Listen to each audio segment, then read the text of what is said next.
गांव का नाम था रसूलपुर, उत्तर प्रदेश के एक सुदूर इलाके का एक भूला बिसरा गांव, जहां सुबह की शुरुआत मुर्गे की बांग से होती थी और रात ढलते ही पूरा गांव अंधेरे में डूब जाता था।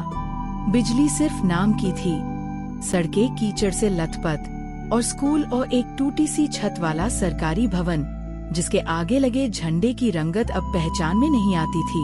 इसी गांव के एक कोने में एक कच्चा सा घर था, मिट्टी की दीवारें, पुआल की छत। घर में रहते थे राम बाबू, उनकी पत्नी सुनयना और उनकी 8 साल की इकलौती बेटी जूली। जूली का पूरा नाम था जूली राम बाबू यादव, लेकिन गांव वाले उसे सिर्फ जूली कहकर बुलाते थे।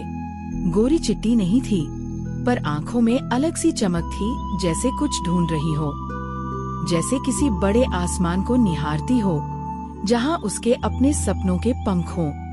उसकी माँ सुनयना दिन भर दूसरों के खेतों में मजदूरी करती थी।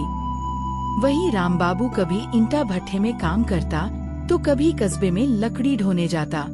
2 जून की रोटी किसी तरह जुट ही जाती थी, लेकिन महीने का अंत आते आते अक्सर घर में सिर्फ नमक और सूखी रोटी ही बचती थी।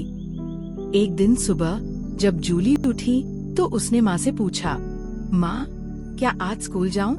कल मास्टर जी ने कहा था जो पढ़ेगा वही बड़ा बनेगा। जा बिटिया जा, जब तक हिम्मत है पढ़, तुम्हारे भाग से हम सबका भाग बदलेगा। गांव के स्कूल में बच्चे ज्यादातर खेलने या मिड डे मील के लिए आते थे। मास्टर जी, जिनका नाम बृजमोहन था, एक ईमानदार शिक्षक थे, लेकिन सरकारी तनख्वाह और गांव के बच्चों की उदासीनता ने उनके हौसले को कुंद कर दिया था। जूली जब स्कूल पहुंची तो पहली बार उसकी आंखों ने किताबों की कतार देखी, टूटी फूटी पर शब्दों से भरी। उसने खड़िया से स्लेट पर अ लिखा और बहुत देर तक उसे देखती रही।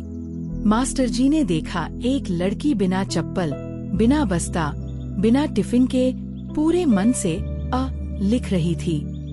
उन्होंने पास आकर पूछा, क्या नाम है तुम्हारा? जूली यादव। पढ़ना चाहती हो?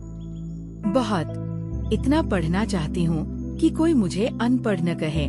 सालों बाद किसी बच्चे की आंखों में ऐसी भूख देखी थी जो सिर्फ खाने की नहीं थी। घर लौटने पर माँ ने अपने हिस्से की रोटी बेटी की थाली में रख दी। माँ, तू नहीं खाएगी? अरे मैं तो दोपहर में खा ली थी बिटिया, तू खा। जूली जानती थी माँ झूठ बोल रही है,